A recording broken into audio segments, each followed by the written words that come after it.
Vale. Sí, sí, grabación y transcripción sale aquí. Vale, lo que pasa es que la transcripción es en inglés. Bueno, no pasa nada, ya. Pero no sé lo que va a transcribir. No pasa nada. No, transcribirá en castellano. Ah, mira, espera, puedo cambiarlo. Puedo cambiarlo. Es-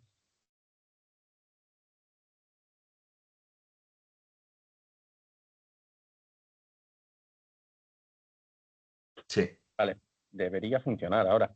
ahora sí. Debería funcionar. Oye, ¿tú de qué año eres? ¿De nacimiento? Sí. Del 84, ¿Dónde naciste? en Madrid. ¿Y de formación qué eres? Yo estudié Relaciones Internacionales y Sociología. Sociología en Madrid y luego Relaciones Internacionales en la Universidad de Uppsala.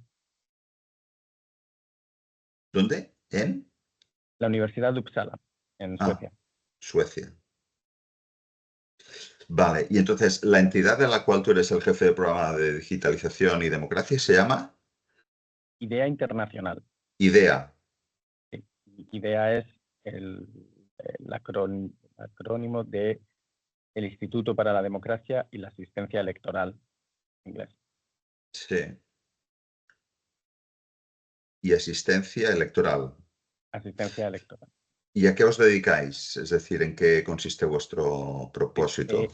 IDEA es un organismo intergubernamental, es decir, estamos gobernados por nuestros Estados miembros, que son 35, son todo democracias, y es una representación bastante variada. Tenemos desde países de la Unión Europea, como Alemania, como Francia, como Suecia, Finlandia, España, Bélgica, Holanda, países en Canadá, es un Estado miembro, Australia, pero también es Mongolia, también es India, Chile, Perú, México, Indonesia, Sudáfrica, Ghana. Ahí, vamos, es muy variada Países de todo el mundo, nuestra, ¿no? nuestra membresía. Sí. Son todo democracias, pero es muy variada, es global.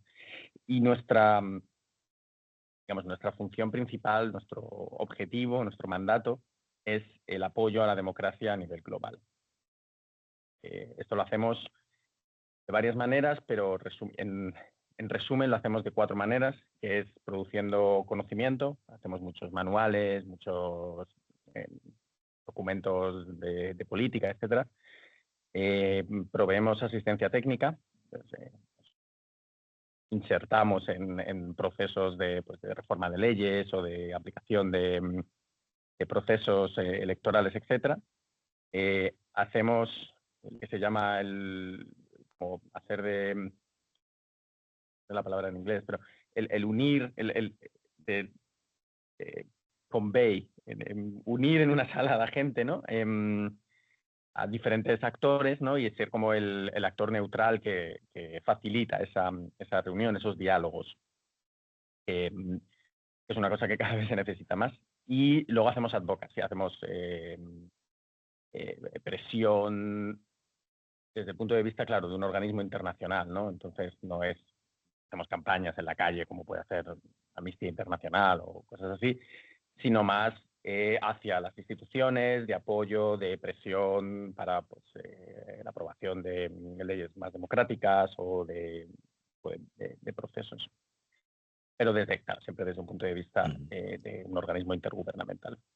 ¿Y tu función, en qué Yo consiste? dirijo, yo dirijo el programa global, o sea, dirijo todo el trabajo de la organización en cuanto a temas de digitalización, la intersección entre la tecnología y la democracia. Entonces, como podrás imaginar, es una cosa muy amplia que va hacemos mucho trabajo en temas de calidad de la información, injerencia extranjera en ecosistemas informativos, eh, sobre todo alrededor de procesos electorales, de elecciones, campañas políticas, etcétera. Hacemos mucho trabajo ahora en inteligencia artificial, tanto digamos, el lado bueno y el lado malo, el lado positivo y el lado negativo. Y luego también trabajamos mucho en los temas que son un poco más técnicos, sobre la gobernanza de las diferentes tecnologías, ¿no? Como mucho a nivel multilateral, hay mucho de este tipo de debates, pero no solo, también hay mucho debate sobre soberanía digital, ese tipo de cosas que interesa mucho a los gobiernos de todos los países. Y trabajamos mucho en eso desde un punto de vista desde un punto de vista democrático, ¿no? Como, ¿cuál es la perspectiva de las democracias en estos debates? Pues si te parece, vamos entrando en materia. La principal amenaza para la democracia, ¿cuál es? Tú me oyes bien, ¿eh? Yo te digo perfecto. Sí. La principal amenaza para la democracia, ¿cuál es? La,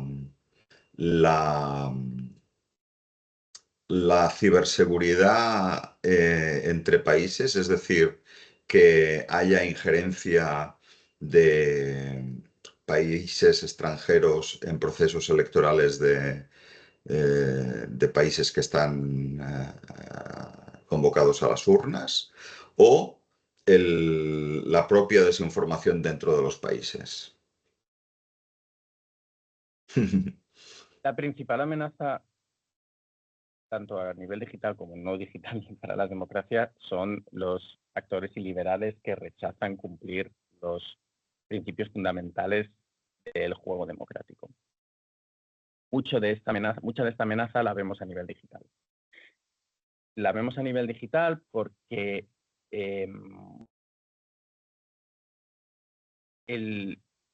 la transformación que nuestros ecosistemas de información han sufrido por muchas razones, no solo por la preeminencia de las redes sociales, por muchas razones. Esta transformación ha roto un elemento fundamental de la democracia, que es la capacidad de tener una realidad compartida. La democracia es fundamentalmente un sistema donde donde estamos de acuerdo en los problemas y estamos en desacuerdo en las soluciones. Pues pacíficamente intentamos buscar cuál es la mejor solución a los problemas que todos entendemos que son los problemas de la sociedad, del país, etc. Lo que esto ha provocado, hay algunos autores que hablan de esta ruptura epistémica, hemos perdido esa capacidad de compartir una realidad, ha provocado que no podamos, que la política se haya bloqueado. No podamos avanzar en políticas de verdad porque no compartimos una realidad. Hay una parte de la población que vive en una realidad alternativa. Y evidentemente no son categorías estanco, ¿no? Que es o sí o no, uno, ceros, sino que hay gente que parte de su vida política, pertenece está en realidades alternativas. No hay no quiero tampoco trazar una línea de decir hay gente que está fuera y gente que está dentro, ¿no? El problema de esto es que hay dos problemas fundamentales. El primer problema es que estas realidades alternativas se han creado como una consecuencia no intencionada de uno de los centros más poderosos de nuestros sistemas informativos, que son las redes sociales. Las redes sociales lo único que quieren es que tú estés el mayor tiempo posible usando la red social, sea Twitter o lo que sea. Twitter ya no existe justo, pero X o Meta o Instagram o lo que sea. Eso está muy bien si te quieren vender un abrigo nuevo o unas zapatillas nuevas o un coche nuevo, pero cuando te están vendiendo ideas políticas no funciona tan bien. Porque las ideas políticas que te hacen estar más tiempo en las redes sociales no son las que hacen el debate político más constructivo. Eso es por un lado. ¿Quién se beneficia de esto? Se benefician los actores que no salen beneficiados del juego político democrático normal, del juego político democrático establecido. Aquellos que buscan la ruptura del sistema democrático. En general son fuerzas iliberales que no respetan los principios democráticos. Entonces, estas fuerzas tienen mucha más poder en un ecosistema informativo que está mediado por un algoritmo que lo único que busca no es calidad, sino interacción, que tú estés ahí. Y lo que más nos más nos sujeta, lo que más nos hace quedarnos ahí es cuando nos enfadamos, no cuando son debates interesantes sobre la política industrial de la zona baja del Ebro, ¿no? Eso, pues, hay gente que le interesa mucho, pero a la mayoría de la población pues no gasta mucho tiempo. El fenómeno de la injerencia extranjera es muy interesante porque es evidente que existe, pero es solo posible gracias a la existencia de vulnerabilidades internas.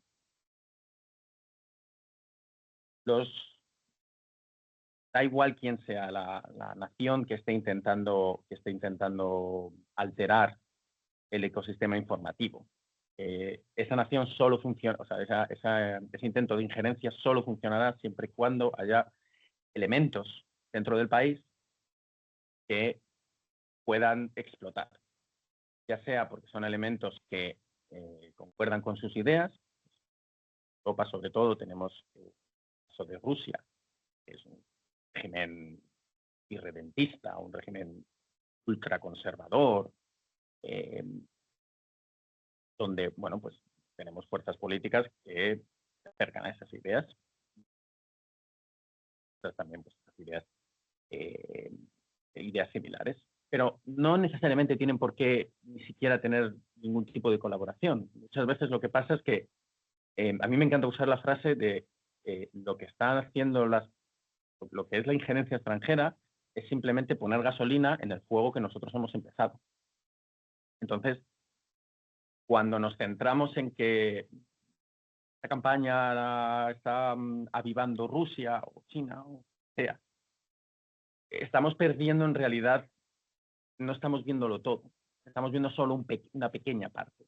Y si nos quedamos solo con el hecho de que Rusia es la que está avivándolo, nos estamos perdiendo la imagen completa. Esto no significa que haya que ignorarlo y hay que decir, bueno, da igual, que haga lo que quiera Rusia. Hay que poner unas medidas para que no puedan hacer eso, para que no puedan explotar nuestras vulnerabilidades tan fácilmente. Pero esas medidas no es hacer fact-checking, esas medidas no es decir qué malos son los chinos, sea que lo está haciendo. Esas medidas pasan por hacer imposible que puedan hacerlo, a través de atacando sus elementos que utilizan para poder manipular nuestro ecosistema informativo. ¿Y cómo se garantiza que haya un buen ecosistema nacional que haga que cualquier intento de injerencia sea eh, menos fructífero o que cause menos impacto? Es decir, si tuvieras que hacer un decálogo o dar unas recomendaciones a un Estado, eh, ¿cuál sería el ecosistema idílico para evitar que Rusia, China o incluso ahora el peso de las grandes tecnológicas norteamericanas en manos o influidas por una presidencia como la de Donald Trump? Porque si quieres luego hablamos, pero hasta ahora hablábamos de Rusia y China como las amenazas, pero por otra parte, tampoco está tan claro que el papel de Estados Unidos con la nueva presidencia pueda ser juzgado tenido en cuenta igual que era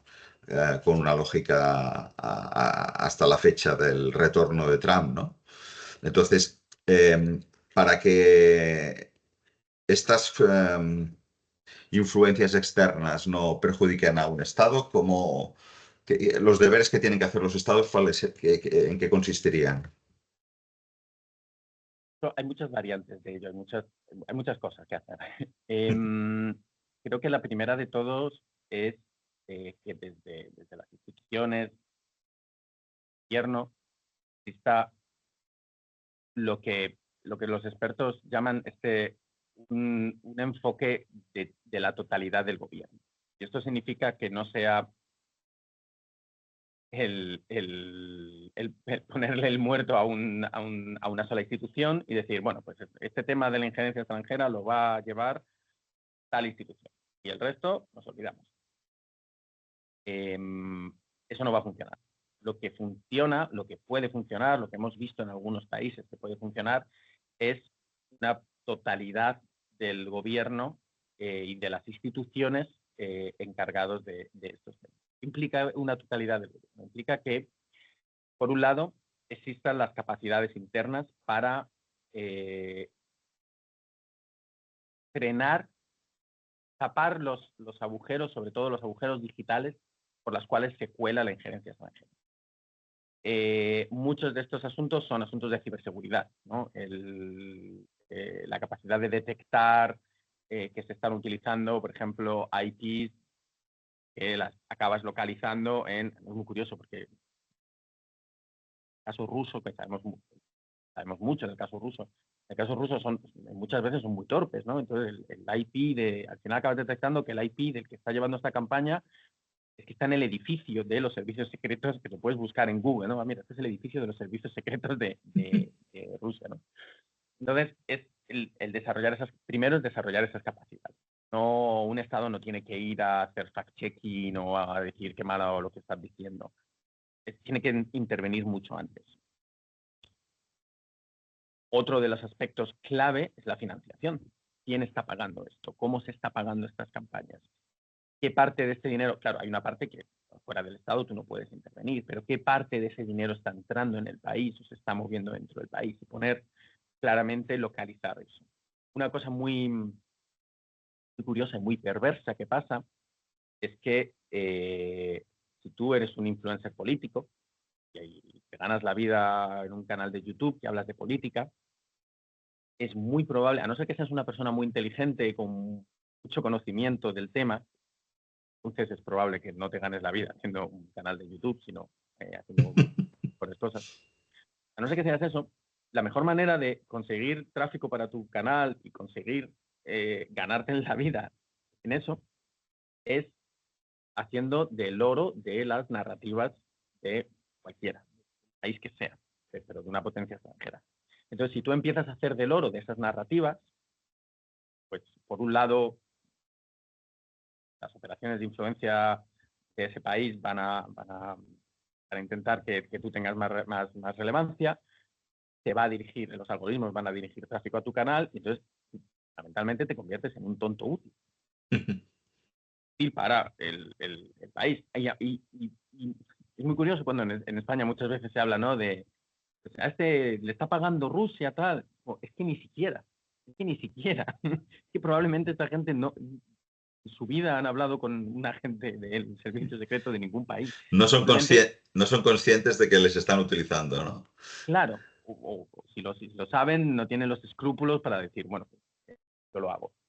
Pero simplemente lo que están haciendo es aprovecharse de eso. Entonces, ¿qué se puede hacer ahí? Se puede detectar y dar a las compañías tecnológicas a que, por ejemplo, se desmonetice todo ese proceso. Que tú, fundamentalmente, que tú no puedas ganar dinero a través de hacer de altavoz de las narrativas de Estado extranjero. Que es lo que al final acaba pasando. Y hay una parte que también es mucho concienciación social. En Suecia, por ejemplo, usan este término de defensa psicológica, que suena un poco distópico, pero es esta idea de que, bueno, que la gente sea consciente de que esto existe, de que eres víctima de ello. Vas a ser víctima porque la única manera de no ser víctima es no estando en redes sociales. Si tú estás en redes sociales y estás leyendo sobre política, por un lado o por otro te van a intentar influenciar. Y entender, muchas veces también, creo que es una cosa que funciona muy bien y se prueba poco, es entender que muchas veces la gente que te está intentando influenciar, de nuevo, lo hace para ganar dinero, no lo está haciendo en realidad porque te quiera convencer de esas ideas, ¿no?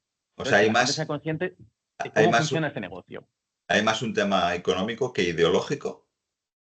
Yo no quiero decir que sea más un tema económico que ideológico, pero nos hemos centrado mucho en el ideológico y hemos dejado un poco de lado el tema económico, ¿no? Hay muchas figuras en España muy conocidas que están haciendo solo por la pasta, ¿no? Lo están haciendo por el beneficio económico, que probablemente no tengan esa afinidad ideológica al país que pueden estar haciendo la promoción, o si la tienen, es una cosa relativamente nueva que han descubierto, ¿no? Como se han caído del caballo más adelante. Pero creo que a la gente le ayudaría mucho también a entender en general cómo funciona esta economía, cómo funciona la economía detrás de la información.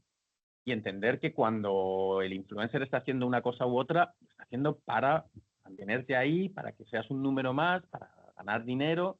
Y a lo mejor la gente se lo plantearía 2 veces, ¿no? Es decir, bueno, pues una de las cosas claves de por qué la gente muchas veces confía en los youtubers, y etcétera, es porque los siente como muy cercanos. Los siente como, mira, no es esta persona que sale en la televisión detrás de una mesa con una corbata, con un discurso muy establecido, sino que parece una natural, ¿no? Sino una persona con la que me sentaría a tomarme una cerveza. Pero si tú le haces entender a la gente qué hay detrás, no te digo que todo el mundo desconfíe, pero va a empezar a haber un poco más de fechas. Entonces, estos son algunos de los elementos eh, que un Estado tendría que implementar. Tiene que darse cuenta de que que tiene que ser la totalidad de las instituciones y hay una parte que es también la sociedad que se tiene que dar cuenta. Pero no se puede solo, y esto sucede muchas veces, no se puede solo centrar en la totalidad, o sea, perdón, en el rol de los ciudadanos. No le podemos decir al ciudadano, no te lo creas, no seas tonto y no te creas estas cosas, ¿no? No le puedes poner la carga solo en el individuo, porque estamos indefensos. Nosotros no controlamos lo que los algoritmos nos sirven. Entonces, estamos muy indefensos y tú no le puedes pedir a la gente, no puedes acusar a la gente, ¿cómo has podido creerte esta cosa? ¿Cómo has podido creerte este vídeo?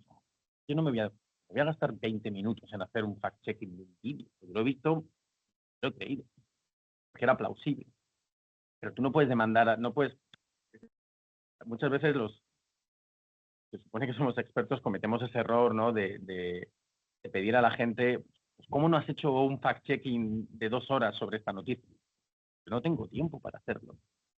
Creo que hay que también entender, hacer esa concienciación por parte de las autoridades de vas a ser víctima, habla con otra gente, si suena muy raro, probablemente no es verdad, si esto no lo has visto en otros periódicos, en otros medios de comunicación, probablemente no es verdad. ¿Qué ha pasado en la historia de la humanidad? O sea, ¿qué ha pasado en los últimos 50 años que no ha salido en más de un periódico? Nada. Entonces, incrementar esa cultura de escepticismo sano, ¿no? No el no creerte nada, sino el Un cuando algo espíritu, huele un poco raro, un espíritu hay que crítico. empezar a cuestionarlo, ¿no? Y si esto ha salido en la portada del País, La Vanguardia o del ABC, todos sabemos la línea editorial de esos periódicos, pero sabemos que lo que pone en la portada, habría que ver periódico, pero en general la mayoría de los periódicos no es una mentira. Ahí ha pasado muchos filtros. Puede ser estar un poco endulzado por un lado o por el otro, pero no es mentira. Entonces, lo que pueda decir un youtuber puede ser perfectamente mentira. El problema es que este espíritu crítico que tú pides que se fomente desde la administración, desde el gobierno, eh, es difícil de garantizar o de fomentar teniendo en cuenta que cada vez más aumenta la crispación interna. Es decir, que el propio gobierno en muchas ocasiones utiliza también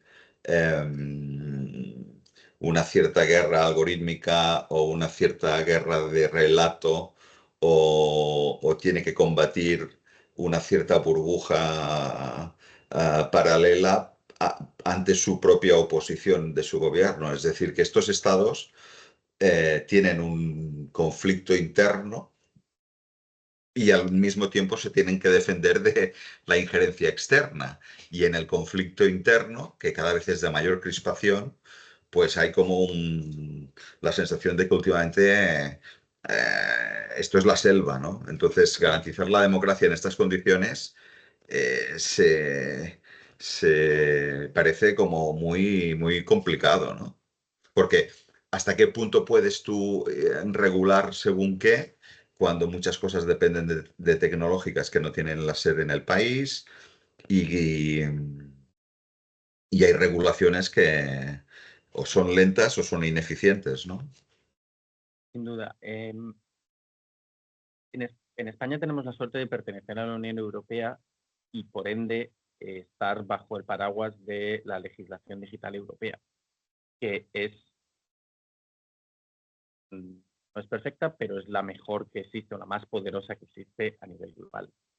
En realidad sí hay muchas herramientas, pero yo entiendo que también muchas de estas herramientas son muy complejas, son muy técnicas. A la ciudadanía no les puedes explicar que estás haciendo una auditoría sobre riesgos sistémicos en el uso de algoritmos. Estás perdido. En el momento en el que empiezas a hablar de estas cosas, lo pierdes, ¿no?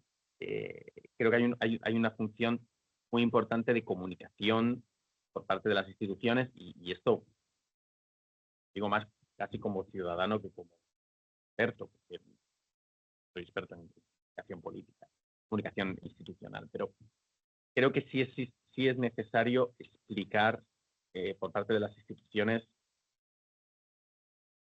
dar un poco de claridad a la población de qué está pasando, qué es todo esto que pasa ¿por qué se habla tanto de desinformación, etcétera? ¿Qué es lo que se puede hacer? ¿Qué no se puede hacer? ¿Qué medidas legales tenemos en nuestra mano? ¿No? Hay una cosa que a mí me ha pasado cientos de veces, es que cuando estás hablando con parlamentarios de diferentes países, siempre hay alguien que te hace la misma pregunta, que es, pero no podemos hacer una ley para prohibir la desinformación. La desinformación no es un delito. Yo puedo mentir, no es delito mentir. El problema es la amplificación. No se puede reducir la libertad de expresión por que haya gente que diga cosas que no estás de acuerdo, o incluso que sean mentiras. No se puede reducir por eso. Lo que sí podemos reducir es la amplificación algorítmica. El hecho de que resulta que el mensaje del que miente tiene más Un alcance plus. que el mensaje de la persona que está diciendo algo que es verdad, o simplemente está dando una opinión, o eso normal, ¿no? Irónicamente, yo siempre uso esta idea. En realidad, el algoritmo lo que está haciendo es censurar. Están censurando, y Estados Unidos justo dicen lo contrario, ¿no? Que las voces conservadoras son censuradas por que no hay libertad de expresión, ¿no? Pero en realidad es al contrario. Lo que está sucediendo es que el algoritmo censura las voces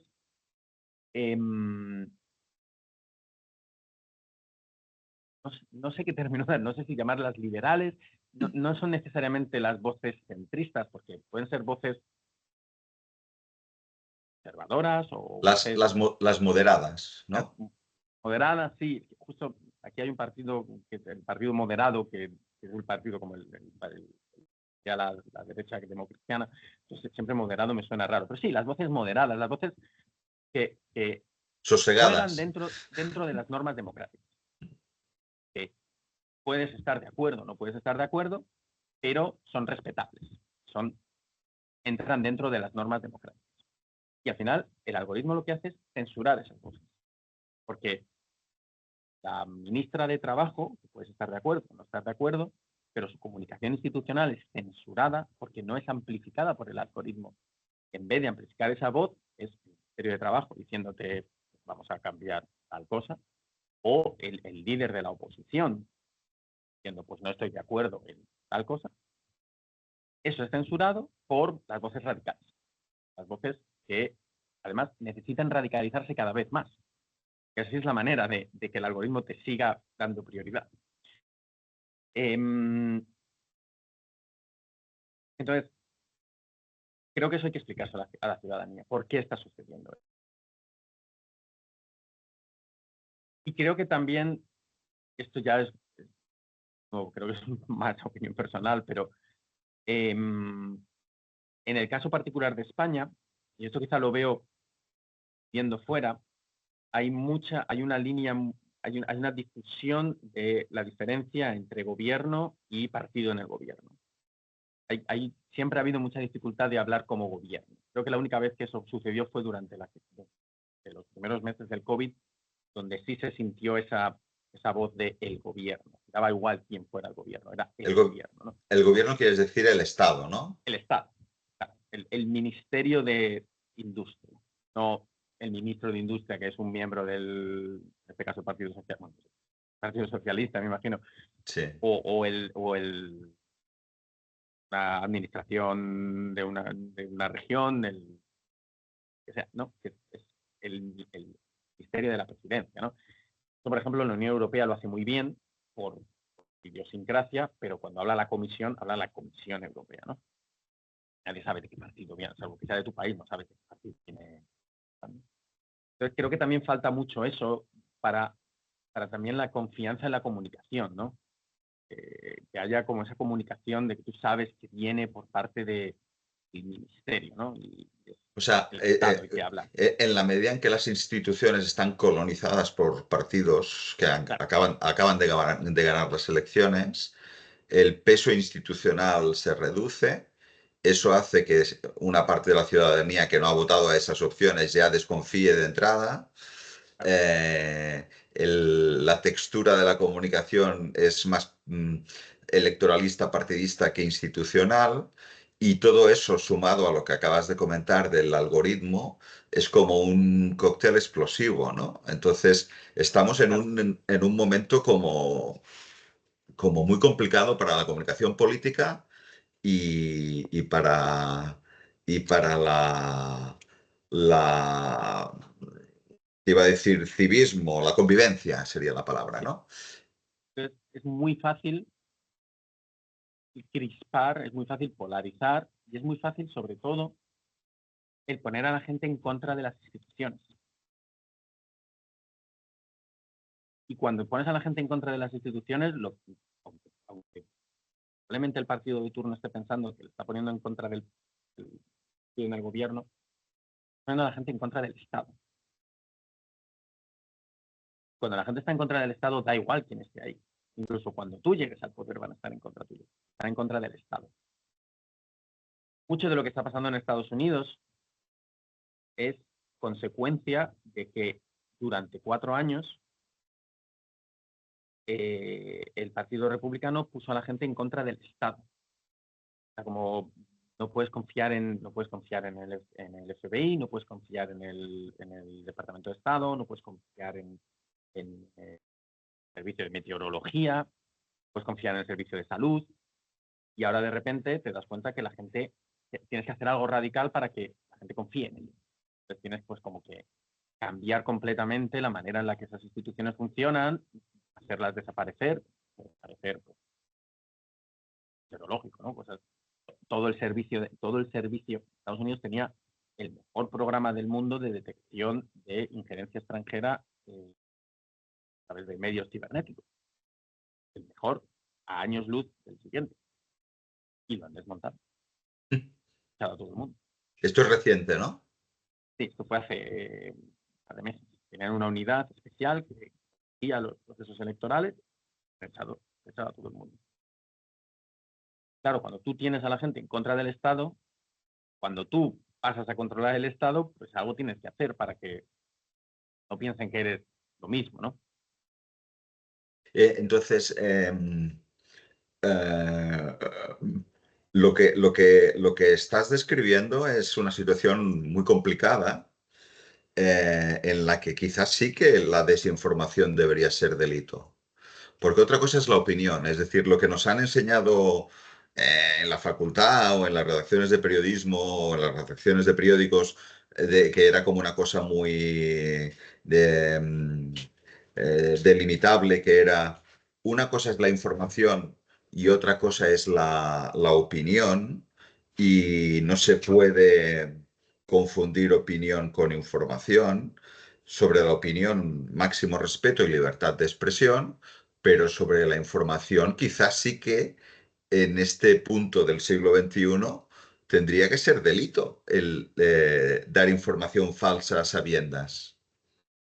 Yo no creo que tuviera que ser delito, porque entramos en un escenario muy peligroso donde se puede tergiversar muchísimo bueno, ya ha sucedido en muchos países donde se ha tergiversado muchísimo esta idea y se utiliza para perseguir a la disidencia.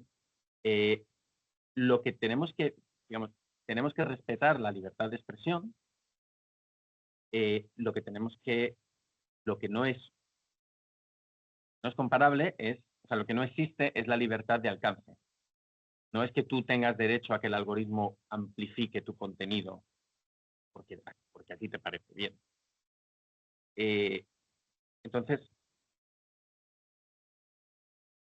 tú tienes derecho a decir más o menos lo que quieras, siempre y cuando límites más o menos lo que quieras. Tienes incluso derecho a mentir. Lo que pasa es que el algoritmo tiene que detectar esas cosas y tiene que promocionar este tipo de contenido donde se está mintiendo o se están llevando, se está utilizando una calidad de la información muy baja para tratar ciertos temas. Otro aspecto clave son los medios de comunicación, especialmente la televisión. Los periódicos tienen todavía más controles, pero la televisión, al final, no puede ser es que la televisión traiga, pues tenemos aquí un experto de 25 años de investigación sobre vacunas y tenemos aquí a un fulano que dice que las vacunas no funcionan. Los sienta en una mesa a discutir. Eso no puede ser. La televisión no puede dar bombo a la gente que promueve las redes sociales porque eso nos lleva a que le damos legitimidad a ideas que deberían ser legitimadas en el espacio público. En España, yo sospecho que se ha cruzado una línea con cierto miembro del Parlamento Europeo que se hizo conocido previamente en redes sociales, porque es verdad que prácticamente no se cubre. Y creo que es lo correcto, porque no es necesario cubrirle porque sea el que más grita, el que más ruido hace y el que más tonterías dice, aunque sean amplificadas en redes sociales. Si le damos ese espacio, hemos cometido ese error cientos de veces, ¿no? Trump llegó donde llegó la primera vez por eso, porque como hacía tonterías, los medios le cubrían, y al final resulta que solo se hablaba de él y acabó ganando las elecciones. Entonces, yo, por ejemplo, sospecho, no tengo ninguna prueba, pero me da la sensación de que los medios han entendido que como le sigan el juego, al final lo van a hacer presidente. Entonces, la manera de no hacer presidente a esta persona es dándolo. Pero eso es presuponer que la influencia de los medios hoy es tan grande como lo era hace unos años y precisamente el momento que vivimos es complejo por eso, porque los medios ahora están en una situación muy delicada y tienen ah, poca seguimiento y poca influencia. Y estos personajes, como el que tú has dibujado, no necesitan que la televisión ni los periódicos les sigan, porque ya a través de sus redes sociales y del algoritmo ya tienen su impacto. Entonces, es como trasladarle al periodismo o a los sistemas democráticos una responsabilidad que ya les supera, ¿no? No lo necesitas para conseguir 3 diputados, pero sí lo Ya, necesitas para conseguir 120. ya, Y el poder se consigue con 120, ¿no? Con 3 puedes hacer mucho ruido, pero no te haces presidente del gobierno con 3. Necesitas 120. Y para tener 120 diputados necesitas televisión. Necesitas estar todos los días en la televisión y que tus ideas sean hegemónicas en la televisión, porque al final, por mucho que gastemos muchísimo tiempo online, hay muchísima parte de la información se recibe todavía a través de la televisión. Entonces, ahí es donde creo que la televisión comete un gran error, que es no filtrar, no hacer de filtro de la información. Siempre se habla, cuando se habla de desinformación, se habla de los jóvenes, ¿no? Los jóvenes que solo se informan a través de TikTok, solo a través de YouTube. Pero en realidad, gente, los jóvenes tienen mucho mejor ojo para estas cosas. porque han nacido con ello, porque se han criado con ello y porque saben detectar mejor las cosas. Lo que hablaba antes de entender cómo funciona el sistema, ellos entienden perfectamente cómo hacen dinero los influencers. Gente que realmente sufre desinformación, el famoso comentario es que lo he leído en internet, La gente mayor. la gente mayor, la gente de o sea, las 5, ¿no? O sea, la gente de jubilados, eh, eh, la gente mayor y la gente que tiene muy poco tiempo también, la gente que vive en vidas muy estresadas. Aquí hablo más de mi generación, ¿no? Gente que tiene vida, que tienes niños, trabajo, vida social, etcétera, y que tienes muy poco tiempo para consumir información y entonces, pues, consumes rápido en red social en la que uses, sobre todo si no tienes mucho interés por la política, no te interesa el tema, etcétera. Pero sobre todo la gente mayor. La gente mayor al final ve mucho la televisión, sigue viendo mucho la televisión y al final puede sospechar cuando lee algo en internet, ¿no? Esto suena raro, ¿no? Este tema que me están contando de que la famosa cosa de los MENA, que tiempo se hablaba mucho en España, ¿no? Suena raro. Pero de repente cuando esto sale de la televisión dices, espera, pues esto es verdad. En la televisión, lo he leído en internet, en la televisión tiene que ser verdad. O esto es un tema del que me tengo que preocupar, porque en internet está y además hablan de la televisión de esto. Entonces creo que ahí también nos hemos obsesionado mucho con pensar en redes sociales, etcétera, y el mayor vector de desinformación es la televisión y los políticos de la televisión. ¿Eso sirve para todos los países de la Unión Europea? ¿Hablas por la Unión Europea? ¿Hablas a nivel global? ¿Sirve para España? Sirve para España, sirve para Estados Unidos. No te sé decir si sirven todos los países de la Unión Europea.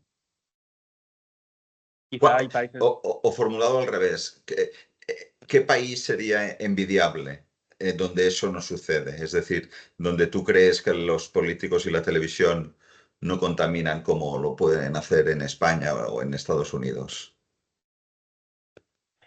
¿Hay algún Bueno, caso de siempre éxito?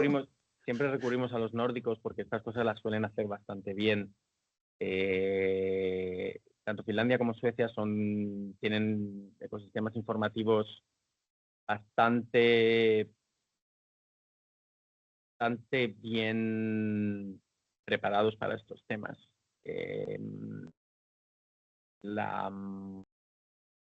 Por ejemplo, en Suecia no existen, la televisión no tiene estos debates como excéntricos sobre temas de política, donde un día las mismas 5 personas un día hablan sobre geografía aérea y al día siguiente hablan sobre el cambio climático y al día siguiente hablan de eh, energía nuclear y saben de todo. No existe ese tipo de política espectáculo, ¿no? Este extremo que está en España, pero también en países. Ujú. Pero cada país tiene un contexto diferente, entonces tampoco, no es que podamos decir, bueno, pues hagamos ese modelo, copiémoslo. Se puede aprender, se puede ver qué cosas han funcionado, pero cada país tiene un ecosistema informativo completamente diferente y hay que adaptarse a la realidad del ecosistema informativo de cada país. Entonces, sí, bueno, nos podemos inspirar en algunas cosas que han funcionado ahí, pero las soluciones tienen que ser internas, tienen que ser eh, indígenas, ¿no? Tienen que ser del país, Sí, sí. del contexto del país. En los últimos meses el papel de la inteligencia artificial ha sido como muy mm, novedoso, revolucionario o ha democratizado la construcción de desinformación o de bulos. En vuestras preocupaciones, ¿cómo afrontáis el tema de la inteligencia artificial para la buena salud democrática de un país? Pues es un tema bastante curioso porque a principios de 2024 todos, todos los medios de comunicación, en todos los medios especializados hablaba de que bueno, el fin de la información como la conocemos, no podemos asegurar que eso puede ser el fin de la democracia porque no vamos a tener, no vamos a entender qué es verdad y qué no es verdad. Y luego lo que nos hemos dado cuenta es que en realidad apenas ha habido influencia. Y sé que esto suena un poco contraintuitivo, pero no hay casos de donde puedas decir el uso de inteligencia artificial ha tenido un impacto en el resultado de las elecciones. Por varias razones. Una, porque es una tecnología bastante nueva.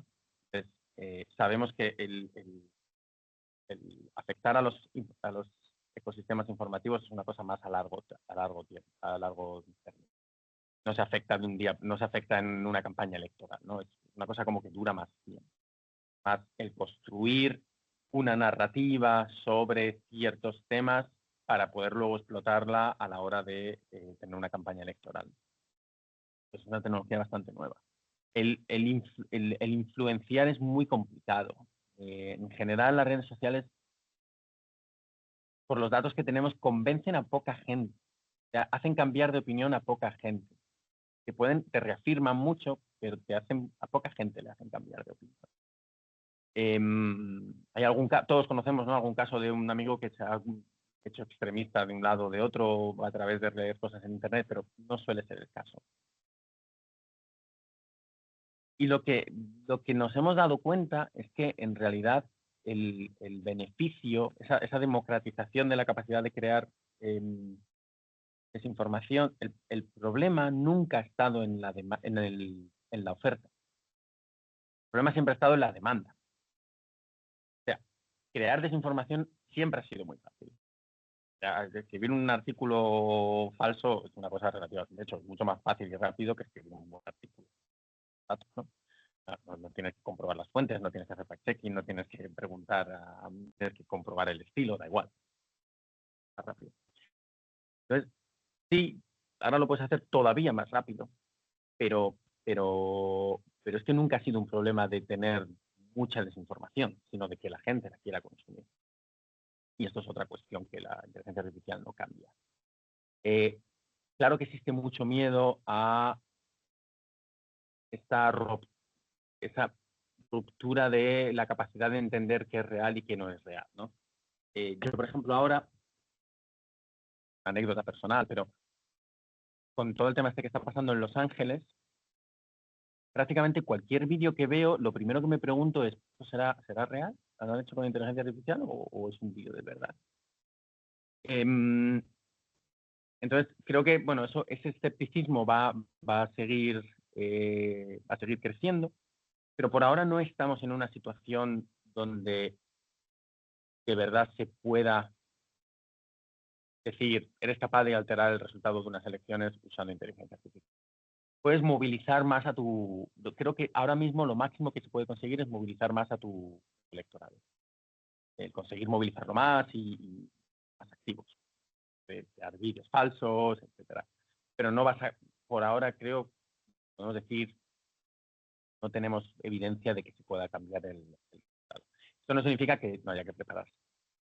Eso no significa que los órganos electorales de los diferentes países tengan que poner medidas para prepararse, para combatir, sobre todo cosas como muy de crisis de última hora, ¿no? Pues imagínate un país donde el ministro de Interior, hacen un vídeo del ministro de Interior el día antes de las elecciones, que sale y dice, cancelo las elecciones. Y vuelvo a lo que decía antes. Ese vídeo, si eso fuera verdad, el ministro del Interior sale el día antes de las elecciones a cancelarlas, eso probablemente sería un mensaje como el mensaje de Navidad del Rey, ¿no? Que te cortan todas las cadenas, te ponen una musiquita oficial y un vídeo, el Estado, ¿no? Anuncio del ministro de Interior sobre el proceso electoral del día, y un vídeo como muy formal, muy grabado, no lo vas a ver así, no te va a llegar a través de un WhatsApp. Entonces, la clave, de nuevo, podemos centrarnos mucho en la parte técnica y no poner medidas de seguridad para que no se haga este vídeo. Lo que hay que conseguir es que la gente, si le llega ese vídeo por WhatsApp, diga, ya, a ver, esto es verdad, estará en la tele, a anuncios en la radio, a una rueda de prensa del gobierno, ¿no? O sea, no puede ser que cancele las elecciones así y a mí me llegue en un YouTube, en un mensaje que me han reenviado por WhatsApp, ¿no? Creo que esa educación es prácticamente, probablemente más importante, es tan importante como todas las medidas de seguridad, las marcas de agua, etcétera, etcétera. Pero por ahora no hemos visto, no tenemos, como dicen los americanos, no tenemos la pistola humeante, ¿no? No hemos visto inteligencia artificial que haya sido usada y haya tenido un impacto. Por mucho que hay muchas organizaciones que siguen escribiendo informes donde dicen que se ha utilizado inteligencia artificial en esta elección. Y luego la evidencia que te dan son 5 posts en Instagram donde hay unas imágenes ahí alteradas que todo el mundo sabe que son inteligencia artificial, ¿no? Un caso muy curioso en Brasil, Brasil. donde uno de los partidos hizo un vídeo de inteligencia artificial donde puso la cara del candidato rival, la puso como el actor de la película de Barbie. Entonces, una escena donde parecía que él era el actor de la película de Barbie. Y el Tribunal Superior de Justicia el Tribunal Superior de Justicia Electoral, brasileño, que en estos casos, dijo que eso era ilegal y que se tenía que bajar de Internet. Entonces, claro, todo el mundo dijo, a ver, evidentemente yo sabía que este no era el actor de la película, que esto era una cosa hecha con inteligencia artificial. Entonces, lo que hicieron fue un vídeo súper cutre, no es el término correcto, pero o sea, como muy mal hecho, donde era el mismo vídeo, pero en vez de hacerlo bien con inteligencia artificial, habían puesto una imagen como si yo lo hago con el Paint, ¿no? O sea, poner la fotografía encima, en la cara. Entonces, el vídeo era el mismo y la fotografía puesta Un encima, pegote. como explicando que evidentemente todo el mundo sabía que esto era un vídeo hecho con inteligencia artificial. No querían engañar a nadie. El punto era, no sé de qué le estaban acusando, pero ese era el punto, ¿no? Sacar a relucir, pues, fuera de este candidato. Entonces creo que ahí hay que entender un poco, ¿no? Se habla de los silly deepfakes, o estos deepfakes que son medio bromas. Y resulta que esos son el deepfake más compartido relacionado con elecciones y con políticos. Es uno que se hizo sobre Narendra Modi en India, en el cual una cosa parecida, se superpone la cara de Modi en la de un rapero americano que está en un concierto. Entonces, se ve a Modi, en realidad es un rapero americano, pero la cara de Modi cantando de rap. Y esto a Modi le hizo mucha gracia y lo compartió en sus redes sociales, de millones de personas en India. Pero todo el mundo evidentemente sabía que no era Modi, que era una cosa hecha con inteligencia artificial. O sea, ¿tú crees que a día de hoy la IA es más un fenómeno meme que no una amenaza, no te diré real, sino más preocupante que la del algoritmo de las redes sociales, ¿no? A día de hoy sí. No digo que esto no sea el caso pronto, Ujú. pero a día de hoy sí. A día de hoy la Y amenaza es la amplificación algorítmica. No, amplificación algorítmica y los super spreaders, los influencers los influencers. políticos que hacen como de vectores de expansión de la manipulación informativa. Esa es la amenaza. Y a medio y Deepfakes largo, podrían llegar a serlo, pero por ahora no están al mismo nivel. y a medio y largo plazo, ¿qué papel crees que puede jugar la IA? ¿Como un aliado para frenar precisamente la desinformación y la distorsión algorítmica y garantizar la democracia o no? ¿La estupidez humana hará que la IA sea un amplificador de la desinformación? Bueno, siempre hay que apostar por la estupidez humana, pero se lleva muchos años utilizando inteligencia artificial para hacer moderación de contenido. No es una cosa nueva. Grandes tecnológicas, Facebook, Meta, Google, llevan muchos años. Antes de que todos habláramos de este tema, se lleva muchos años utilizando. Entonces, va a ser mejor y a la vez va a haber más contenido. Entonces, creo que se va a compensar todas las capacidades que tenemos nuevas, se van a compensar porque también tenemos amenazas nuevas. A largo plazo es muy complicado de entender. Yo me imagino que hay un escenario bastante plausible en el cual llega un momento en el que entendemos que aunque el vídeo sea muy, muy, muy realista, parezca todo verdad, entendemos que no lo es por el contexto. Y esa creo que es la clave, ¿no? Por mucho que salga un vídeo que parezca increíblemente cierto, es solo el contexto lo que nos hace entender que esto no es cierto, ¿no? Existe otro escenario, al menos plausible, pero donde pues, la estupidez humana reina, donde nos empecemos a creer todo. Entonces perdamos esa distinción de qué es real y qué no es real. Pero, por ejemplo, toda la publicidad que vemos, todas las fotos de modelos anunciando colonias, todas esas fotografías están alteradas. Eso estamos haciendo años, ¿no? Y es algo que todos hemos entendido. O sea, todos sabemos que no, que esa persona en realidad, más o menos, si nos paramos a pensarlo, vemos que esa persona no luce así. Está alterado con Photoshop. Pues llevado al extremo es un poco lo mismo, ¿no? El entender, pues, no nos acostumbramos a que los políticos hablen, por ejemplo, creo que esto sería una cosa curiosa de ver en España, ¿no? Aparte de que el presidente del gobierno hable perfectamente fluido todas las lenguas oficiales del Estado y que sea normal. A lo mejor nos acostumbramos y sabemos que es inteligencia artificial, pero bueno, Sánchez está hablando en perfecto euskera.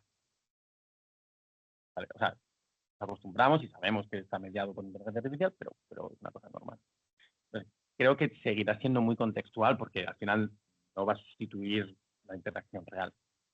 Bueno, ahora vivimos, en el caso catalán, ¿no? Que es el que me ocupa a mí más directamente, una situación más surrealista, que es que hay partidos políticos, como el caso del Partido Popular, que vota contra o que atía la presión para que el Parlamento Europeo no acepte el catalán como lengua oficial, juntamente con el gallego y el euskera. Es decir, que no solo no se utiliza la IA para, para reforzar eso de las lenguas oficiales, sino que se intenta dinamitar un reconocimiento de la oficialidad analógica de las lenguas. Claro, y puede llegar a suceder que eso pase en paralelo a que nos acostumbremos a que por ejemplo, todas las interacciones en el Parlamento vengan directamente traducidas con inteligencia artificial y tú si quieres ver la intervención del Estado de Coalición Canaria en euskera, pues la puedes ver en euskera. Claro. Al final es como ponerle subtítulo, pero pues, Mejorado. claro, en España esto es muy, muy sensible, en otros países lo ven como una cosa muy hacer, ¿no? Una cosa natural de, oye, que hay muchas lenguas, pues vamos a entendernos entre todos. Pero creo que, de nuevo, también dependerá, o sea, nos iremos poco a poco incorporando y acostumbrando a este tipo de interacción. De nuevo, pues, es normal que quieres ver la intervención y la quieres ver en euskera, pues, Estado de Coalición Canaria habla euskera. Y a todos nos parezca lo más normal del mundo. Sí, sí. Para ir acabando, porque estaríamos mucho rato hablando, es apasionante el tema, pero se da la paradoja de que por una parte dices que la gente mayor es la que es más susceptible a creerse los bulos y que por otra parte la gente joven es la que por su contexto de educación digital ya nativa y por nacer en un entorno que es muy distinto al de la gente mayor, lo puede entender más y mejor, pero resulta que ahora estamos penalizando y criminalizando el uso de pantallas, el uso del teléfono móvil en los institutos, en las escuelas. Se quiere legislar el acceso de los adolescentes a las redes sociales. Es decir, los mayores están regulando contra los jóvenes porque creen que la tecnología es un problema, cuando los que sufren más Ujú. esta intoxicación son los mayores, ¿no? Eh, Yo te voy a ser sincero y la verdad no sé lo suficiente del tema. Y te lo digo como padre de niños que van a entrar en ese mundillo pronto, ¿no? Pero desde el punto de vista de política digital, hay un aspecto muy importante que es el tema de la verificación de edad, que es una de las claves de la que nunca hablamos, ¿no? Porque si queremos prohibir el acceso, etcétera, en algún momento hay que verificar la edad. Para verificar la edad hay que romper probablemente, se podría hacer, pero es muy probable que se acabe rompiendo el anonimato.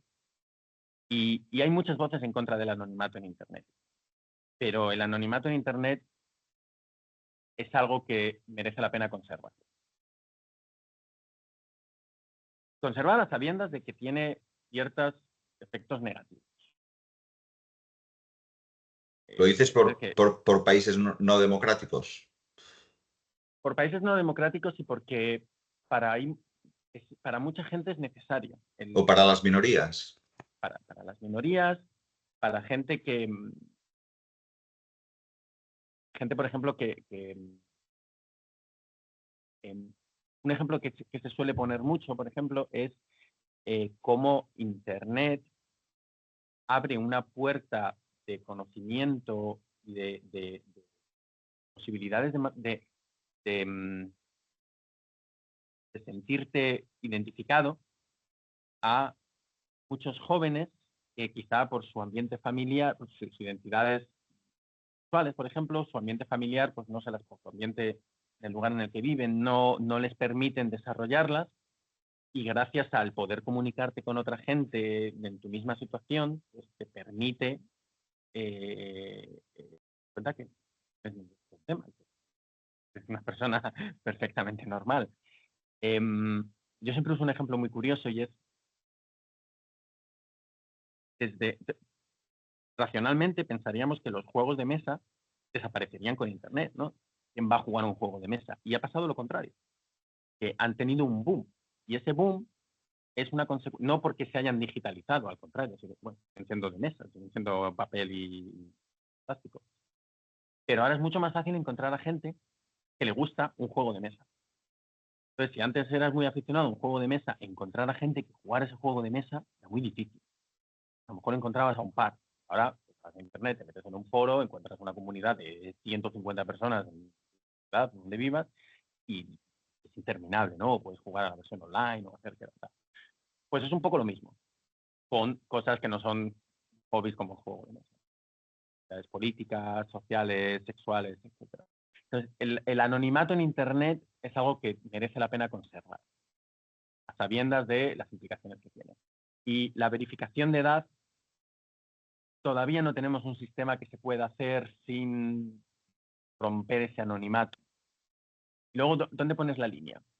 Es muy complicado poner la línea, porque hay contenido, o sea, ¿cómo moderas ese contenido? Hay demasiadas, es una solución que suena muy bonita, pero tenemos demasiadas preguntas. Yo no estoy en desacuerdo en poner límites al acceso a redes sociales, por ejemplo, a cierta edad, pero creo que tenemos que discutirlo mucho más, que no tenemos todavía la suficiente madurez como sociedad para entender bien cómo hacerlo. Eh, no sé, o sea, luego, como digo, no soy experto en este tema, entonces no sé cuánto de esto es miedo versus datos. Hay muchas cosas que desconozco, pero no podemos evitar la cuestión de la verificación de edad. Ujú. Y Bueno, pues, tenemos que acabar porque me tengo que ir. pues nada, dejemos aquí la entrevista. Muchas gracias. Un placer. Encantado de estas cosas. Ya me mandarás una foto, me tienes que mandar una foto tuya. Vale, ¿te puedo mandar la foto que está en la página web? Sí, pero que tenga calidad. Vale. Eh, Y una cosa. me mandas el vídeo con la transcripción, si puede ser. Sí, eso es lo que quería ver ahora cómo se hace. Bueno, No sé si cuando colguemos ya te sale creo que me una sale. opción. Sí. Vale, Pues nada, ha sido un perfecto. placer. Igualmente, Saúl, muchas gracias. Gracias, hasta Chao. luego.